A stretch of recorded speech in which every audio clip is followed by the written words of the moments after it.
प्यारे बच्चों, आज हम आगे की एक्सरसाइज पे चलेंगे। एक्सरसाइज हमारी 1.2 है, तो उसके लिए हम पहले से थोड़ा सा इसको समझेंगे। और मेरे पास किसी भी बच्चे का अभी तक कोई भी मैसेज नहीं आया, ना ही किसी पेरेंट्स का मैसेज आया। फिर आप लोग कहते हैं कि बच्चों को कुछ समझ नहीं आ रहा है, तो आपको बच्चों के साथ में एक्सरसाइजेस करनी पड़ेंगी, आपको बच्चों को लेकर बैठना पड़ेगा। तो आज हम लोग जो है एक्सरसाइज 1.2 को स्टार्ट करने वाले हैं। आप अपनी बुक्स को भी खोलकर रख सकते हैं। तो हमारी जो कल अभी तक जो हम पीछे पढ़ रहे थे वो 3D शेप्स में पढ़ रहे थे, यानी कि हम क्यूबॉइड हमने पढ़ा, स्फीयर पढ़ा, हमने सिलेंडर पढ़ा, क्यूब पढ़ा। लेकिन आज हम पढ़ेंगे 2D डायग्राम। 2D डायग्राम ऐसे डायग्राम होते हैं जिनमें मतलब ये समझ लीजिए कि जैसे अगर आप यहाँ देखें ना, ये सिंपल से जो शेप्स होती हैं जैसे रेक्टेंगल, स्क्वायर, सर्कल, इस तरीके के। तो आज हम जो सबसे पहला इसके अंदर पॉइंट पढ़ने वाले हैं that is plane shapes. Plane shapes में हम पढ़ेंगे रेक्टेंगल। तो अगर आप यहां पर देखते हैं रेक्टेंगल के अंदर, this is the rectangle. Rectangle क्या होता है? रेक्टेंगल में हमारे पास में 4 साइड्स होती हैं। एक साइड ये हो गई, एक साइड ये हो गई, एक साइड ये हो गई और एक साइड ये हो गई। तो कुल मिला के 4 साइड्स होती हैं। तो rectangle has a 4 vertices and 4 sides. ये तो 4 साइड हो गई हैं और इसकी 4 वर्टेक्स होती हैं या वर्टिसेस होती हैं, कोने होते हैं। एक कोना, 2 कोना, 3 और एक ये 4 वर्टिसेस होते हैं। और 2 वर्टिसेस को आपस में मिला के ये जो लाइन जाती है इसको हम बोलते हैं डायगोनल। अगर आप यहाँ पे देखें तो ये लिखा हुआ ना डायगोनल। डायगोनल क्या है? डायगोनल ये वाली जो लाइन होती है इसको डायगोनल कहते हैं। यहाँ इस वाली लाइन को डायगोनल कहते हैं। दोबारा एक बार और फिर से समझा देता हूँ कि जो हमारा रेक्टेंगल शेप होती है, रेक्टेंगल शेप में हमारे पास में 4 साइड्स होती हैं, 1, 2, 3 और 4। और इनकी खास बात यह है कि ये आमने और सामने की साइड बराबर होती हैं। बराबर कैसे? कि अगर ये 4 सेंटीमीटर तो ये भी 4 होगी, ये 2 सेंटीमीटर तो ये भी 2 सेंटीमीटर होगी। तो बेसिकली इसमें 4 साइड्स होती हैं और 4 वर्टिसेस होती हैं। एक वर्टिस ये हो गया, एक ये हो गया, एक ये हो गया, एक ये हो गया, यानी 4 कोने होते हैं। और 2 वर्टिसेस को मिलाकर अगर कोई लाइन खींची जाती है तो इसको हम बोलते हैं डायगोनल। डायगोनल, तो ये हमारा डायगोनल होता है। तो इसमें 2 डायगोनल होते हैं। तो बेसिकली ये रेक्टेंगल का एक डायग्राम है। होपफुली आपको समझ में आ गया होगा। तो अब हम आगे बढ़ते हैं रेक्टेंगल से।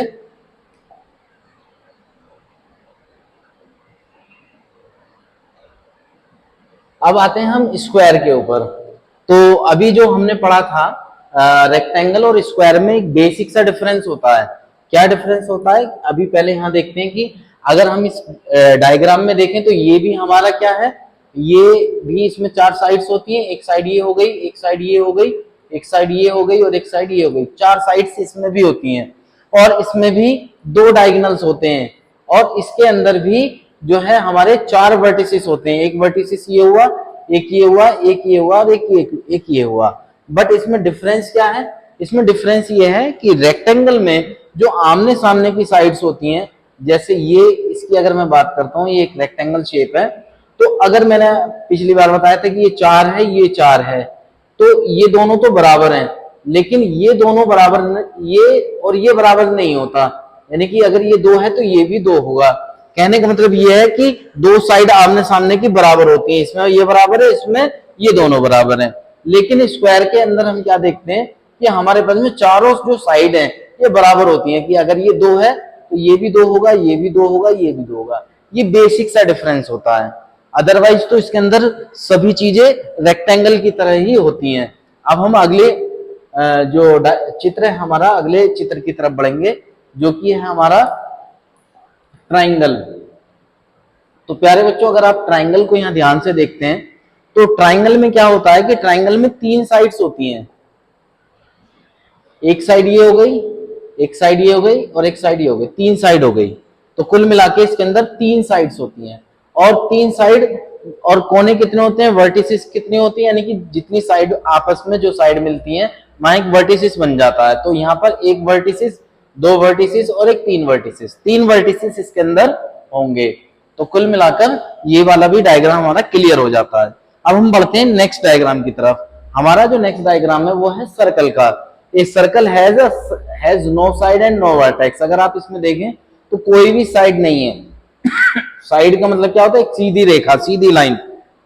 तो कोई भी साइड इसमें नहीं है, ना ही कोई इसके अंदर वर्टेक्स है। हाँ तो प्यारे बच्चों, अब हम एक्सरसाइज 1.2 पर आते हैं और एक्सरसाइज 1.2 में हमारा सबसे पहला क्वेश्चन है फिल इन द ब्लैंक्स। हमें इसको ब्लैंक्स को भरना है। तो अभी इसके अंदर क्या है, all sides of the square are. अभी मैंने आपको बताया था कि रेक्टेंगल में और स्क्वायर में क्या डिफरेंस होता है।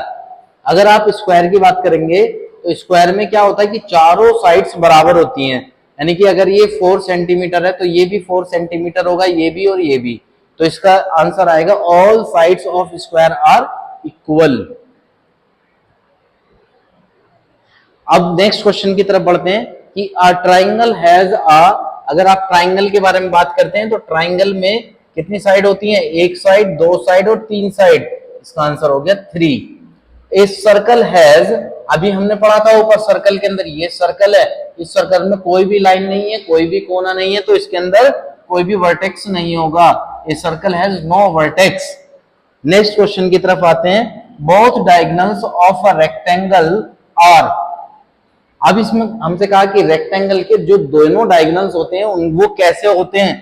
तो अगर आप रेक्टेंगल की बात करते हैं तो रेक्टेंगल का डायग्राम ये होता है कि अगर ये 4 है, ये 4 है, ये 2 है, तो ये भी 2 होगा। तो इसका एक डायगोनल ये हुआ और इसका एक डायगोनल ये हुआ। तो बच्चों ये वाला जो डायगोनल है और ये वाला जो डायगोनल है, इन दोनों की वैल्यू सेम होती है, ये दोनों बराबर होते हैं। तो इसका आंसर आएगा इक्वल। अगला क्वेश्चन है ए ट्राइंगल हैज, कितनी साइड है, 1 2 3, 3 साइड्स एंड वर्टिसेस या वर्टेक्स कितने हैं, 1 2 3, 3 कोने हैं। तो यहां पर आएगा आंसर में 3। और नेक्स्ट है हमारा dash sides of rectangle are equal. तो डैश साइड्स यानी कि मैंने आपको बताया कि ये और ये बराबर होती हैं, तो इनको हम बोलते हैं अपोजिट। तो इसमें आंसर होगा opposite, O double P O S I T E, opposite sides of rectangle are equal. Next है हमारा the diagonal is a line joining the opposite vertices. ये और ये दोनों क्या है, दोनों अपोजिट वर्टिसेस को मिलाते हैं तो डायगोनल बनता है। यहाँ आएगा vertices of a plane shape. तो आप इन आंसर्स को जो है नोट कर लेंगे अपनी बुक के अंदर कि पहले का आंसर इक्वल है, फिर 3, फिर no, equal, 3 3, opposite and vertices. तो आइए अब हम आगे की क्वेश्चन की तरफ बढ़ते हैं। अगला क्वेश्चन है identify 3 objects for each of the following shapes from your surroundings and enlist them, square, rectangle and circle. आपको अपने सराउंडिंग्स में से कुछ ऐसी चीजें देखनी है और उनको देखकर आपको बताना है कि कौन से तो स्क्वायर शेप में है, कौन से रेक्टेंगल में और कौन से सर्कल में। तो ये आपकी खुद की एक्सरसाइज है, इसको आप अपने घर पर कीजिएगा। अब नेक्स्ट क्वेश्चन की तरफ हम लोग मूव करते हैं। हेलो एवरीवन, आगे की जो ये एक्सरसाइज के कुछ क्वेश्चंस हैं उसको स्टार्ट करते हैं। देखिए आप इसमें देख पा रहे होंगे कि डिफरेंट टाइप की शेप्स बनी हुई है और पहला जो क्वेश्चन नंबर 3 है उसमें लिखा हुआ है look at the following figure and count the number of triangle.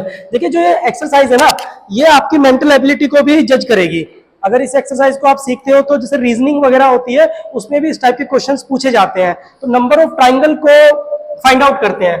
First figure देखिए, 1 2 3, ये 4 तो इसके अंदर ये छोटे ट्राइंगल हो गए और अगर कंप्लीट मैं ये कर दूं तो ये हो जाते हैं 5। तो नंबर ऑफ ट्राइंगल इसके अंदर होते हैं 5।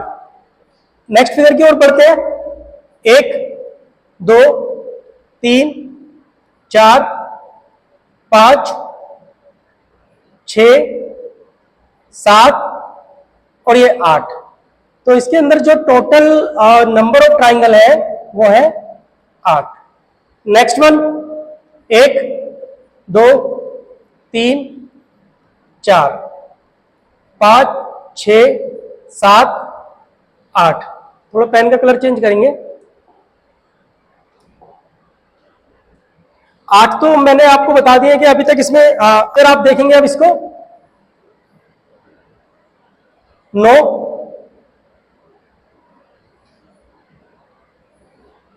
ये हो गया